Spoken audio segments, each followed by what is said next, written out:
Welcome to the mighty homeopathy. నేను మీ doctor Anitha. అందరూ బాగున్నారా? ఈరోజు మన టాపిక్ హెడేక్. హెడేక్ అనగానే మా మెడిసిన్ ప్రొఫెసర్ అన్న మాట ఒకటి గుర్తొస్తుంది. తల ఉన్న ప్రతి ఒక్కరికి తలనొప్పి వస్తుంది. సో ప్రతి వ్యక్తి తమ జీవిత కాలంలో ఏదో ఒక సందర్భంలో హెడేక్ బారిన పడుతూ ఉంటారు. ఇలా వస్తూ తగ్గిపోతూ ఉంటే అది ఏమీ పెద్ద ప్రాబ్లం కాదు. కానీ కొంతమందిలో హెడేక్ అనేది ప్రతిరోజు రావడం, 2 రోజులకు ఒకసారి రావడం, వారానికి ఒకసారి రావడం, ఫ్రీక్వెంట్గా ఇబ్బంది పెట్టడం, ఇదే క్రానిక్ హెడేక్ కింద మారిపోతుంది. సో హెడేక్ అనేది it is a symptom, it is not a disease, it is not a disorder. Headache is a symptom due to so many underlying diseases. ఏదో ఒక డిజీజ్ అనేది శరీరంలో ఉండడం వల్ల హెడేక్ అనేది ఒక లక్షణం లాగా బయటపడుతూ ఉంటుంది. అసలు హెడేక్ ఎందుకు వస్తుంది, ఎన్ని రకాలు ఉన్నాయి, రాకుండా ఏం చేయాలి, సరైన సకాలంలో ట్రీట్మెంట్ తీసుకోకపోతే ఏ సీరియస్ ప్రాబ్లంలోకి ఇది తీసుకెళ్తుంది, సో ఎంతకాలం ఇది భరించాలి, సో ఇలాంటివి ఎన్నో కూడాను ఈ వీడియోలో క్లుప్తంగా మీతో డిస్కస్ చేస్తాను.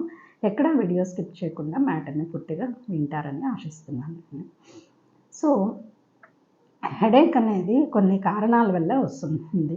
సో ఇది ఎవరైతే సఫర్ అవుతున్నారో వాళ్ళందరికీ కూడాను ఎందువల్ల వస్తుంది అనేది వాళ్ళకి ఒక అవగాహన అనేది ఉంటుంది.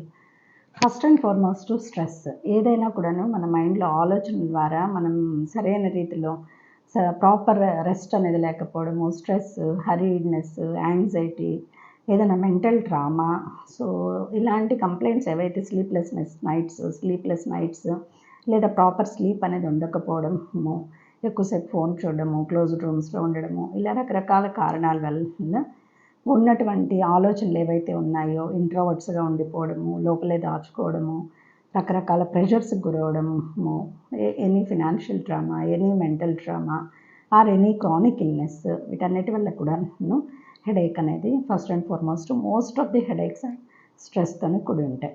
సో రెండో రీజన్ ఏంటి అంటే కొన్ని కారణాలు చెప్తాను. ప్రీగ్లకోమా కండిషన్లో కూడాను ఐబాల్లో సర్టన్ ఫ్లూయిడ్ అనేది అరిగిపోవడం వల్ల రాత్రిళ్ళు 11 గంటలకి ఎవరికైతే సఫర్ అవుతున్నారో ఇది ఐ డిజార్డర్ వల్ల హెడేక్ వస్తుందని వెంటనే ట్రీట్మెంట్ తీసుకోవడం అనేది ఇట్స్ వెరీ ఇంపార్టెంట్.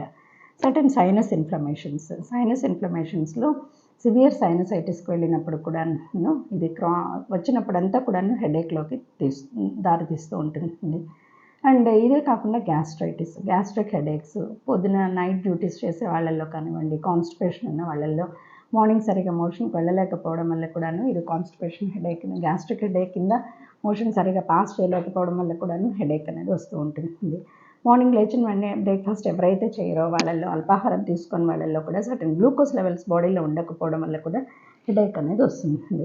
అండ్ సన్లోకి వెళ్ళినప్పుడు వచ్చే హెడేక్ సన్ హెడేక్ అనేసి, సన్ పడకపోవడము, ఇలాగా కొన్ని కారణాలు, dehydration, certain food infections, certain hormonal disturbances, ఇవన్నీ కూడాను. సో కాన్స్టిపేషన్ వల్ల కూడాను హెడేక్ అనేది చాలా మందిలో కనపడుతూ ఉంటుంది.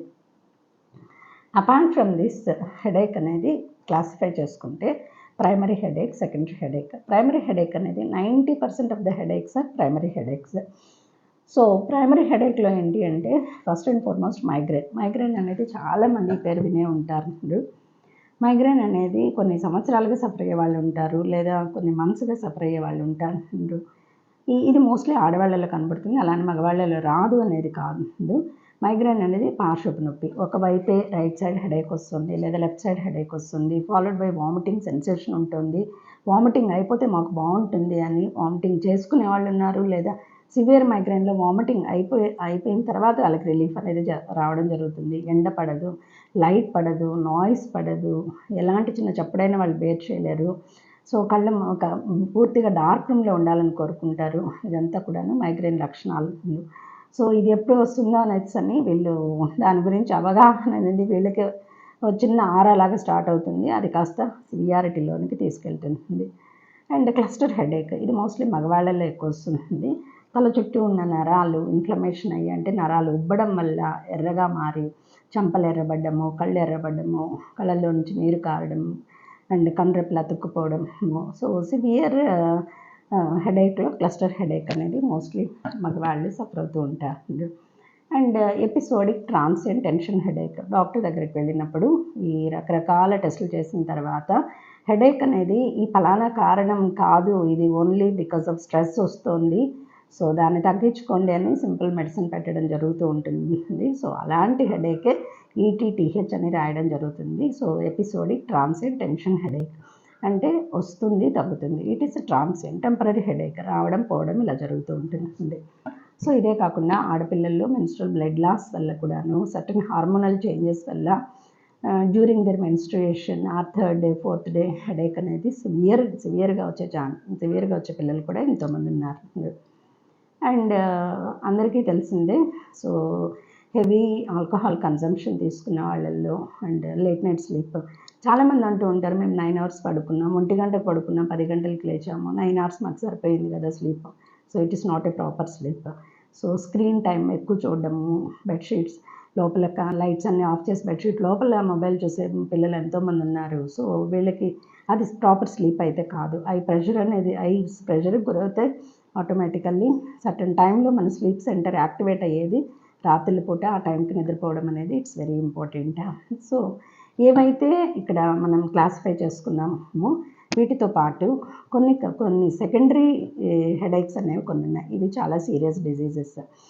అండ్ స్పెషల్లీ హైపర్ టెన్షన్ లేదు వస్తుంది. సింపుల్ హెడేక్లో ప్రెషర్ అనేది పెరుగుతుంది, ఇంట్రాక్రేనియల్ ప్రెషర్ అనేది పెరుగుతుంది, అంటే బ్రెయిన్లో బ్లడ్ ప్రెషర్ పెరగడం వల్ల ఇది హైపర్ టెన్షన్కి దారితీస్తుంది. మేము ఇవాళ చాలా గాబరాకు గురయ్యాం, స్ట్రెస్కి గురయ్యాం, లేదా ఎక్కువ పని చేసాము, లేదా ఎక్కువ హరీడ్గా ఉన్నాము, మాకు చాలా తల పట్టేసినట్టుంది, it leads to hypertension. So value చూస్తే బీపీలో కనబడుతూ ఉంటుంది. So it is also one of the reasons of getting secondary headache. And రెండవది prediabetes state. So diabetes values మార్పు రావడం అనేది జరుగుతున్నప్పుడు కూడాను ఒక అలార్మింగ్ సిమ్టమ్ లాగా హెడేక్, కళ్ళు తిరగడం, కొంచెం కాళ్ళు నొప్పులు రావడం, ఇవన్నీ సిమ్టమ్స్ అనేవి బాడీ బయటపెడుతూ ఉంటుంది. ఇది కూడా ఒక reason. And certain brain tumours and brain haemorrhages. So ఇలాగా హెడేక్ అనేది ఎన్ని రకాలుగా ఒక మనిషిని ఎందుకు ఇబ్బంది పెడుతోంది అనేది సఫర్ అవుతున్న ప్రతి ఒక్కరికి అర్థమవుతూ ఉంటుంది.